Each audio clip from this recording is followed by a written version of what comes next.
Hey, love. Welcome to the ChiLOVE Radio Show, Pop Radio Worldwide, iHeartRadio, and Spotify Premium. It's me. Now let's get 'em on. I hope all is well with you. Let's start off with some good news. Starting off with a ChiLOVE salute to 23-year-old Deshawn Nelson. He will be awarded the Lawndale Christian Legal Center's Emerging Leader Award. This award will be presented by the Justice Rising Gala, which is dedicated to the pursuit of justice, equity, and transformative opportunity for young people on the West Side. So I'm going to give a ChiLOVE salute to both Deshawn and the Justice Rising Gala. Nelson, who is 23 years old, owns Mr. Nelson's Movers. So if you're looking to move, look this young black man up, who is turning his life around, who found the young God in himself with some support to turn his life around. Mr. Nelson's Movers is a moving company that he launched with a single truck in 2020. A lot of people despise humble beginnings, but there's a saying, do not despise humble beginnings. Because Deshawn started off with just one truck in 2020. In less than 2 years, he has grown his business to 3 trucks and 4 employees. Nelson said that he's actually proud of himself. It felt good for the first time. People were surprised that he actually did it. Now, let's talk about those words right there. I'm actually proud of myself. That means that at some point, he didn't think that he had it in him to accomplish something like this. That's why it's very important what you speak into your child's life, what environment you have your child around, and what their environment is speaking into their lives. I remember being, a little grasshopper in school. And I was taught that I could be whatever I wanted to be. I think it's a whole little poem. But as we see, this isn't being taught to everybody. It isn't being instilled in every child that they have it within them to be whatever it is that they want to be. So I'm very proud of you, Deshawn Nelson, as we continue to expose your story, because your story is one that people need to know. He said that it felt good for the first time. He's 23 years old. That just goes to show you how I say that we all can use some healing in some aspect of our lives. This is also an example of, these Iraqians that we see out here. Who knows when the last time they felt good, or if they have yet to feel good for the first time. And I'm not talking about sexually or, through drugs or alcohol, or if it feel good to kill somebody who killed one of yours. I'm talking about to feel good for an accomplishment that you created, that you put out here in society for the betterment of society. How many people don't know what that feels like? How many people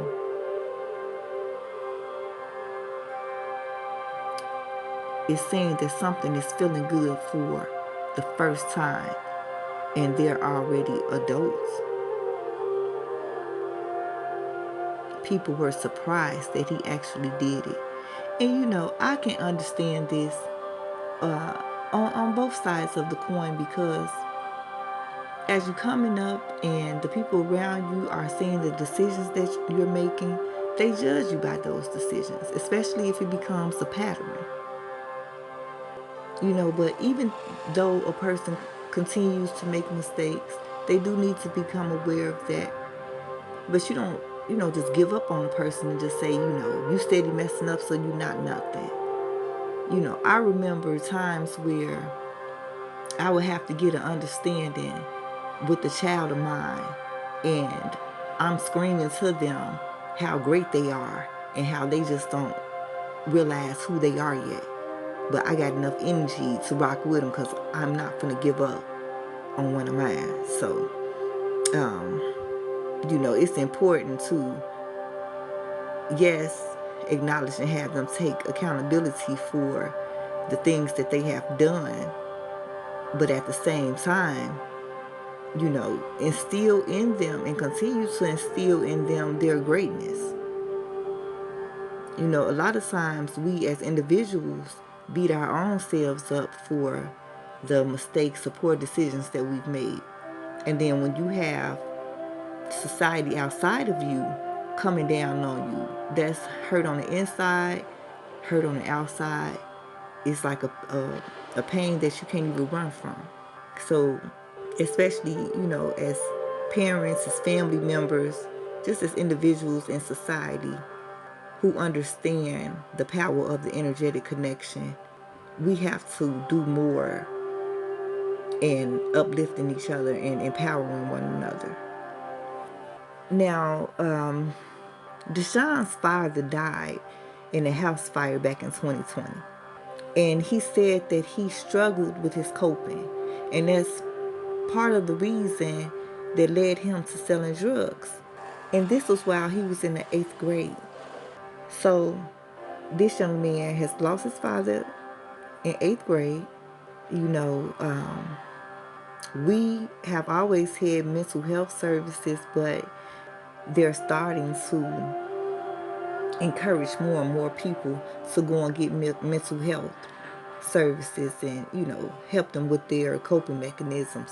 And especially in the hood, it's still kind of taboo to a certain group of people. But there are a lot of people who are in the hood who are starting to go out and get the help that they need for themselves. Even if you don't think anything is wrong, you can just go and just talk to somebody. You may discover something that you didn't even know.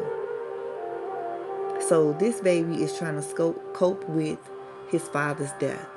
Not only is he having to cope with how he feels about his father's death, but his mom. And I can imagine a lot of stressful and sometimes scary and unsure nights just by, seeing the stress and the grief that this brought upon his mother. And people don't understand that children have their own things that they go through, but they also are very sensitive to their parents, especially a mother and her grief, even when you try to hide it, and then it partially led to him selling drugs. So let's just assume that his father was bringing money in the house. And upon his demise, that money also left up out of the house. So now there are bills and, food and necessities that are needed. And I'm pretty sure mama is doing all that she can do to try to make ends meet. And he probably saw her struggling. And for so long, we have been telling little black boys, I'm not sure about the other cultures, but little black boys that when the father leaves, that it is now on him to be the man of the house. And sometimes these children are 4, 5, 11, 12, 13. They are not at the mental state. They are not in the state, period, to be the man of the house. But how many young men, regardless of the color, have stepped up to be the man of the house in their mom's house? Because for some reason, whether the man of the house died or he was abusing the mom or, ended up going to jail, how many young men have had to put that crown on at an early age and become the man of the house? And then especially in today's society, and for so long, men have been told, it has been said that men don't cry. So now you have a boy who is stepping into a man's shoes, and now he's having to deal with situations that are above him, and it's stressing him, and he can't cry because a man not supposed to cry. And it's like the things like this that lead to this circus that we see out here in the streets. A lot of these people are not just waking up out of the blue and just deciding that they're just going to cause chaos. A lot of people's circumstances. And yes, there are different choices that you can make. Somebody could argue that, well, in 8th grade, he still didn't have to sell drugs. He could have became a paper boy. He could have went to the local store and, asked if they needed some help. Went to a barber shop and asked if they needed some help. He could have been a little sweeper boy. And it's like, that is all fine and dandy. And those are some options that he could have taken. But when the money is needed, and the money is needed now, and you need a certain flow of it to be coming in, a lot of times having to wait 2 weeks before you get your first check is not sufficient when there's literally just baking soda in the refrigerator. And mom has exhausted all of her resources in getting the money. Or, a baby sibling needs some formula. Y'all got the whole milk, but not the formula, and the baby can't have the formula. So it's a lot of reasons why people tend to go out into the streets to get that money. It's faster. A lot of times you get paid more per hour than you do when you have to fill out a W-2 form. But there are consequences with this lifestyle. And because he was out there in the streets, in the 8th grade at such a young age, he got arrested and jailed multiple times as a teenager. And then when he did try to get up and get on his feet, it was a struggle for him to find a job. It was a struggle for him to support himself. It was a struggle for him to support his mom. But I always say that there's always a blessing in a curse. And in this case, in this curse, because it was so hard for him to find a job, to support himself and actually go legit, and that's what a lot of guys run into. They want to go legit after having to go to jail and go through the process of that, which a lot of people say is traumatizing. And then you have your mom, and it's like you see the light going out of your mother's eyes because she's so hurt and she's so disappointed. Because see, Deshawn Nelson had a mom who was opposed to the Chiracian nature of life. This was not a path that she wanted her sons to go down. And I'm just going to assume that it wasn't a path that his father would have wanted him to go down either. But children grow up and they get to a certain age and they realize that they have their own brain and they want to test some things out and make their own decisions and make their own mistakes, not really realizing the consequence that is not only going to occur in their life, but in the lives of those who love them. So this was a blessing and a curse, because he went through this and he decided that he wanted to become legit. And that's what motivated him to start his own business. But his mom didn't even get a chance to see him thrive into this beautiful black butterfly that she created, because she died in 2019. So although they are dead in the physical realm, in the spirit they are still alive. And that helps him and helps to motivate him to turn his life around. And with support of the Lawndale Christian Legal Center, Deshawn spent 2 years working on himself. He knew and he trusted his mentors to know enough that if he wanted to change his life, there were some things that he was going to have to overcome. There were some things that he was going to have to heal from before he can make those next steps. A lot of times your trauma binds you, and you can still elevate, but it's going to keep you at a certain level. And not to say that 2 years of working on himself, he's finished. No, that was just the beginning. But it was enough to clear himself enough to tap into his God self, to become this creative, to now be this businessman and somebody who employs others. I'm very, very proud of your little self. I'm very proud of you. I'm very proud of you. And sometimes you need some support. It's some things that you can conquer on your own. And there's some things that are so tumultuous to your spirit, to your mind, to your body, to your emotions, to your financial, your physical, everything at the same time, that you do need additional assistance just to help guide you. I'm not saying nobody come in and tell you how to run your life and what to do, but to help you see you and to help guide you so that you could be your best self. And he had this quest for money. How common is that?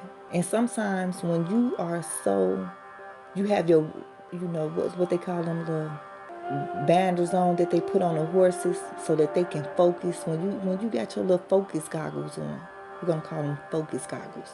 When you have your focus goggles on and something like money or, to accomplish a certain goal, and, that's all that you will see. And you feel like you will do all that is necessary to accomplish this goal. And you may accomplish that goal. But look at all the carnage that you left around you while accomplishing this goal. Now, if the carnage is, individuals or situations or things that was trying to stop you, then yeah, slay that. But sometimes you leave in innocent carnage because you're leaving victims. You were so streamlined by this desire of money that you would do anything and mess over anybody to get it. So it's like you won, but you didn't win. And then depending on how you went to go get that money, now it could be legal consequences. So sometimes we have to, in a form of risk management, and weigh out, is this worth it? And if it's worth it, bless you. But if you're not willing to hold yourself accountable and deal with the consequences of what you did to get what you want, then perhaps you should dig deeper inside yourself to find a better way. So he said that his mentors helped him visualize the type of life that he wanted. And they mentioned that one of his mentors is an organization called You Can. So shout out to you all too. ChiLOVE, salute. They told him that he could improve himself, and they guided him through it. Now, this is a very effective method, especially mentor-wise. But the mentee must be open to listening, must be open to following directions, must be open to relearning, must be open to just really seeing the truth about certain beliefs and behaviors of theirs, and really seeing the truth about the effect that it is having not only on them, but those who love them. This is definitely a method that's a partnership. Ultimately, it's up to us individually to heal ourselves. But the mentors and the psychologists and counselors and so forth, therapists, they are guides. So I'm glad that he did not keep a blind eye and have a stiff neck to the idea of therapy, especially at the age of 23 years old here in Chicago, Illinois. See, that's that ChiLOVE stuff, This is why I'm here, people. It's beautiful. Now, because of his struggle, he's reaching back and making it a point to hire others who have criminal histories as well. And he says he's going to continue to hire more so that they can have a second chance. He wants to inspire other people and guide them toward improving their circumstances. This is beautiful. And even in their deaths, he wants to make his parents proud. He rides with a picture of his mother in his truck so that he can see her and remember why he's pushing like he is, why he's continuing to change his life, why he's not regressing back to former behaviors.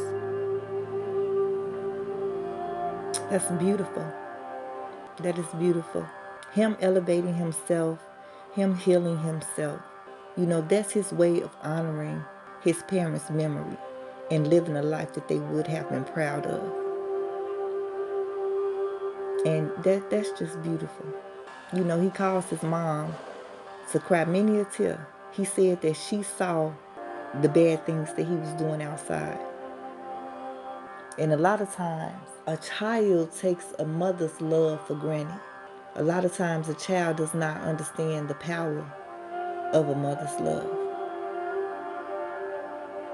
And a lot of times, the child does not understand the hurt that their behaviors or decisions, cause their mom.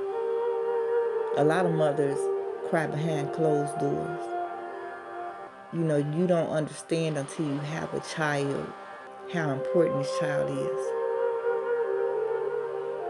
How you just want to give them everything great and help them to become their best selves. And you can have them in church. You can lay hands and pray. You can have them around the, top-notch students. You can, expose them to all type of culture. You can do everything that you could possibly think of. And like I say, when a child gets a certain age, they discover that they too have a brain. And they discover that they too can make decisions, especially about themselves. And they exercise their right to do so. And they don't always make the best decisions. Sometimes they very stubborn because they're getting to the age where they don't feel like they're little kids anymore and should be, told what to do. They're at that stage where they want to live their life. And we can all relate to that. We can all relate to that. But it was, I can't remember the exact little biblical scripture, but it was basically saying that, what you instill in that child in the nature of love, that's who they will return to after they've explored the world some. They will return to who they truly are. So don't give up on your child. And I paraphrase the mess up out of that doggone scripture. But that's basically what it said. But what I'm saying is, don't give up on your child. They're going to do some things, and you know that they're doing some things that remind you of how you move. Find a way to feed that type of energy in a direction that's going to benefit them. Because I do notice that a lot of parents will see a strong will in a child, and they will be the first to break that child's will. But no, that child is going to need that strong will in this earth. So you just have to teach them where to put that energy at. And then, let them know that you are people. Kids know that we are people, but I don't think they be conscious that this is my mom, but she's a person and she has feelings. You don't have to become all friendly and buddy and chummy And you can actually have that to a certain extent, as long as that child knows that there is a line of respect that must be given. Because I'm wondering, if Deshawn felt comfortable enough to go and talk to his mom and let her know what was really going on inside of him, or even if it was time, because who knows if she could have been working 2-3 jobs. She could have been doing what she was doing and depressed, the rest of the time, and he didn't want to put that extra weight on her. So who knows what the circumstances are. And then sometimes, especially with boys, when they get older, society kind of teaches them to sway away from their mom's son, or you'll be called a mama's boy. But one thing about it is that when you have your parent there, your mom or your dad, and they are available to you and for you, and they are about you, you're going to miss not utilizing their wisdom. You're going to miss not spending that time when they transfer. It's a blessing to have people that support you and love you genuinely. Just because you're an adult does not mean that you don't still need the loving and nurturing of your parents. Because as a baby, you need them for a certain reason. Toddler, adolescent, teenager, this your first time being an adult, you still need guidance. First time you become a parent, you still need guidance. First time you become a grandparent, you still need guidance. And it's a love. You still need that support. You still need to know that even if the whole world turned on you, that your mama still here, your daddy's still here. That's a blessing. That's a blessing. So I want you little youngins to be more mindful of how you treat your parents. And parents, yes, they are our children, but they deserve respect too. They do deserve respect too. But children, you need to know that the world did not begin when you came onto the earth. So your parent is your parent for a reason, because a lot of stuff that's brand new to you that you think you already know, child, we done seen it, been there, know somebody, something. So let's not be afraid to open up the lines of communication with our children and be prepared to hear some things that we don't like sometimes, but also be prepared to seek out resources to help rectify the situation and to help to heal the situation. People talk all type of mess about the west side of Chicago, Chicago period. But ChiLOVE salute out west side, born and raised. I gotta give love to home. Now Chicago in its totality is home to me. So we're gonna just keep loving. We're gonna keep growing.